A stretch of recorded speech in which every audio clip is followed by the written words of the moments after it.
Greetings. This video 3 from this week's lecture.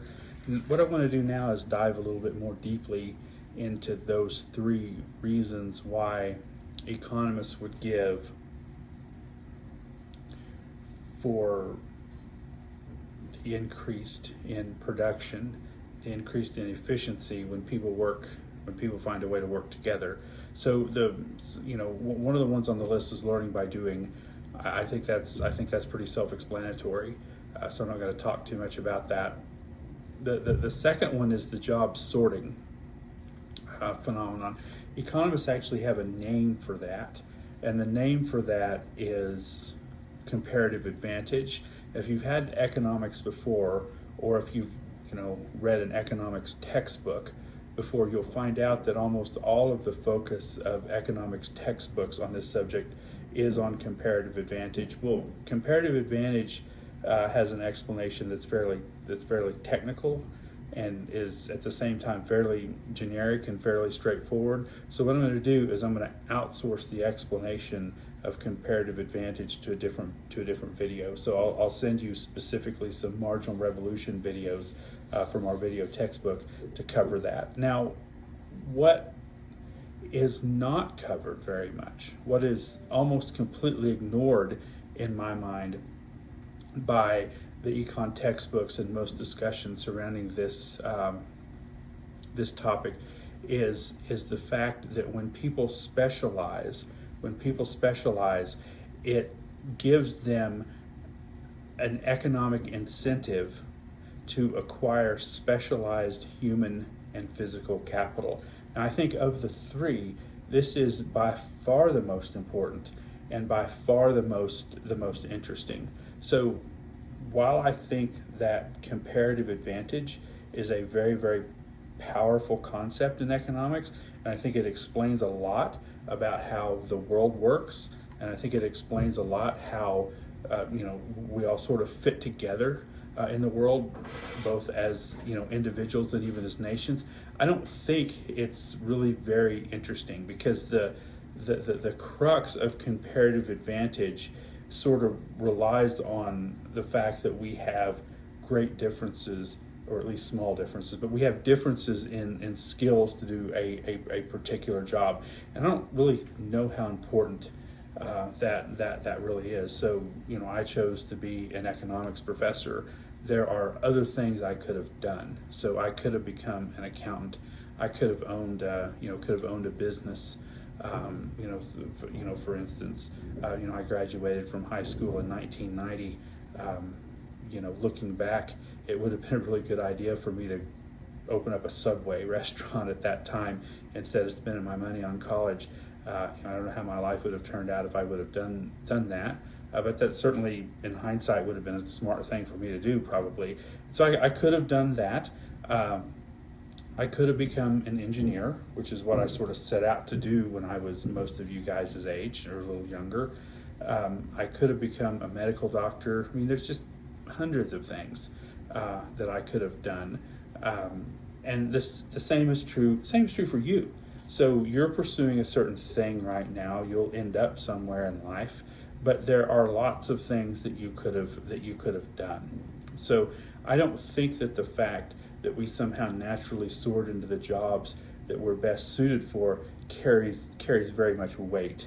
At least not certainly the weight that economics textbooks seems to give it. So since we're all really, really similar in terms of our skills, why do we vary so much in our productivity for doing certain things? So I'm very, very not productive at being an accountant. All right, so you wouldn't want to hire me to be your accountant right now. Well, why is that? I just said a few minutes ago that I could have been an accountant. Well, the reason that you wouldn't want to hire me as an accountant is because I don't have the specialized knowledge that it takes to be an accountant. So if you wanted to hire somebody to be an accountant, then what you'd want to do is you'd want to look at people that have dedicated themselves for perhaps many years in studying accounting, not economics. All right, not economics. Likewise, medical doctor. I perhaps could have become a medical doctor. I didn't.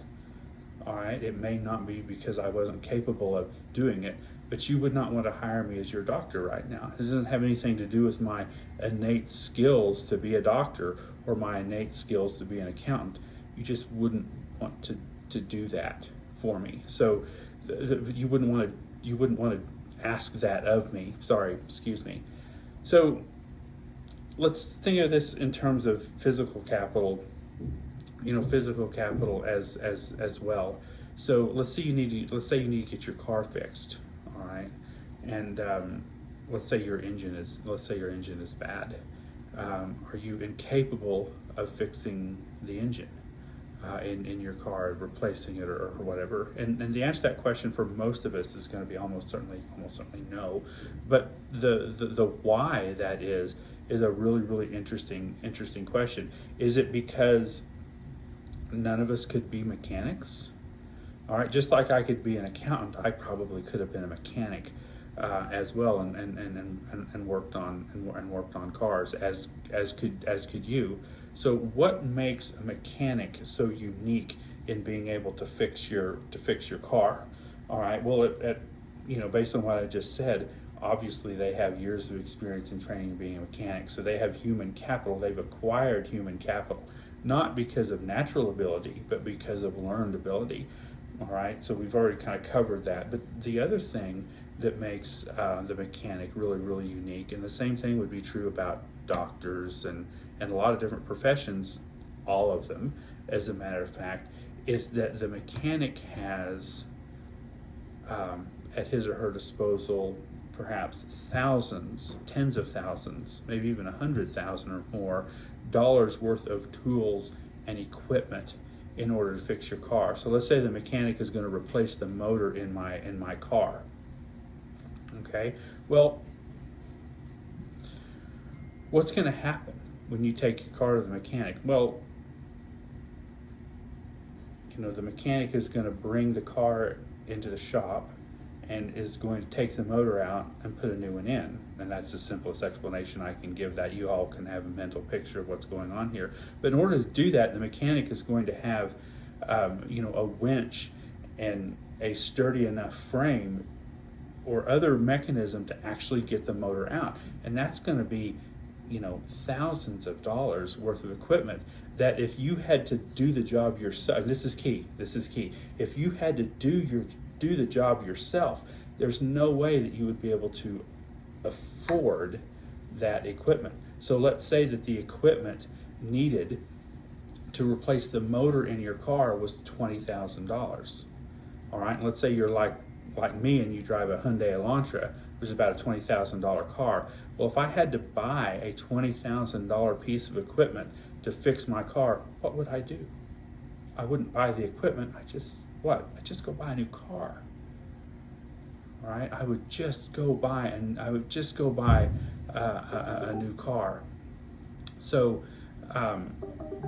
back in the other video when I said that specialization and trade, all right, or when the act of specialization, people sorting, I kind of let the cat out of the bag there with the word trade, but I said the punchline before the joke was over.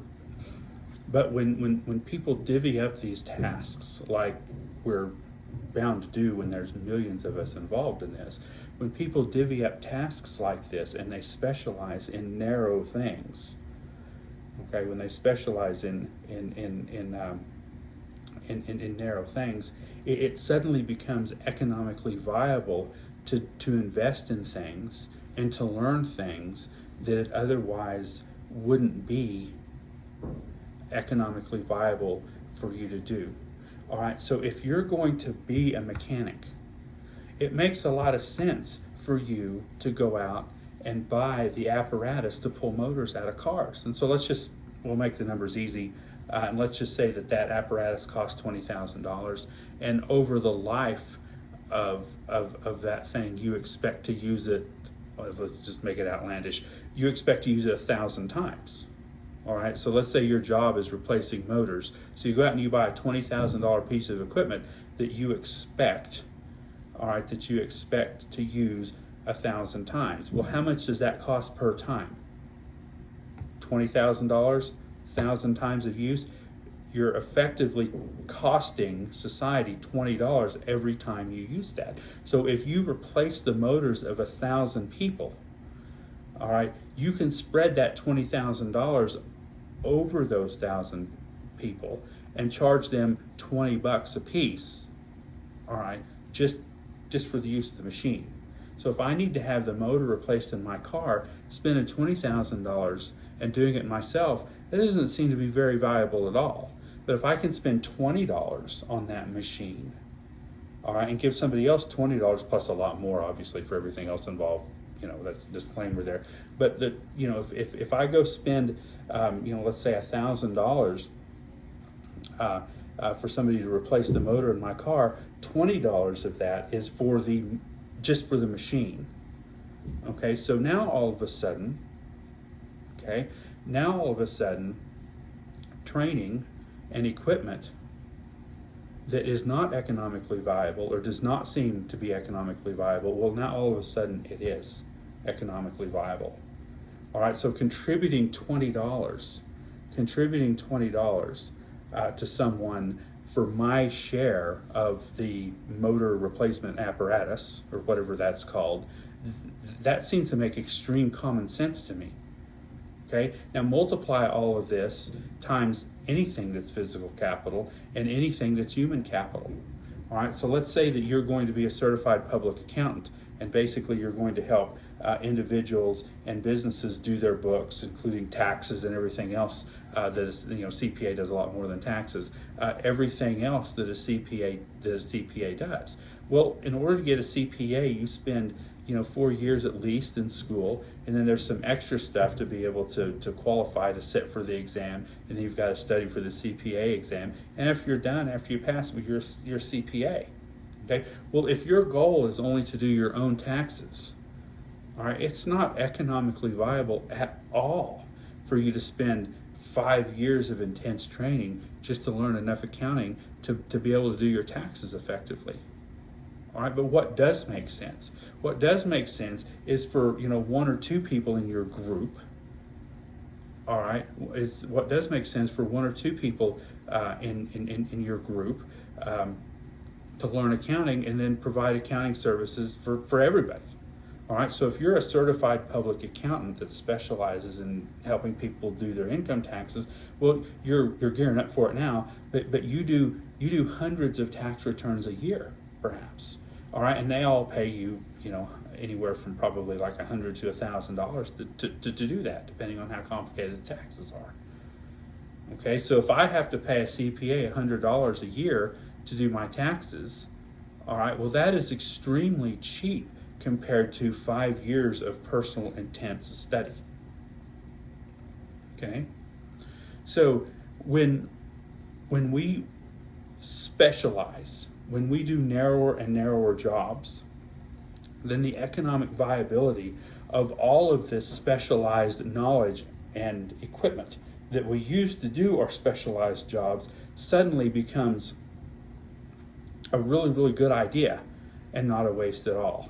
All right, so in a complicated society where we have millions of people together, if we're going to live together and conduct commerce in the way that we do, inevitably what we're going to have to do is specialize in things, and then we trade with each other. Okay, so I go to my accountant and pay my accountant to do my taxes. I pay my mechanic to fix my motor. All right, it doesn't even have to be something as elaborate as fixing a motor. I don't change my own oil, which that may have been a better example for me to use. All right, so I go to the 5-minute quick lube or whatever it's called, and I sit there in my car and I mess around on my phone, and in 10 minutes I drive out of there and my oil is changed. Okay, I give them some money to do that, and they have a very, very sophisticated apparatus whose only purpose basically is to change oil, and they can do it much faster than I can, much more reliably than I can. I don't have to worry about doing it myself. All right, so I give them $50, all right, and I get a little bit more confidence that the job is done professionally, and I save quite a bit of my own time and effort because I don't have to learn how to do it myself. I have to dispose of the oil. All that's taken care of because they specialize in oil. So regardless of what we do with our lives, in our commercial lives where we're interacting with strangers, that's what we're doing. You know, you sell insurance, accounting, change oil, doctor, economics professor, engineer, whatever it is that you do, you are sort of the central focal point of specialization with knowledge and equipment to do a certain thing for other people. And you do that thing for other people, all right? They pay you money for it, and then that enables you to go out and buy whatever it is that you want to buy with that money. All right. The connotations of this idea that I'm telling you right now are just absolutely staggering if you're the kind of person that likes to think about social organization. All right, so we'll continue this discussion in the fourth video. All right, I'm a little over time right now, I'm at 16 minutes. The fourth video will sort of discuss some of the sort of social ramifications of this phenomenon of specialization.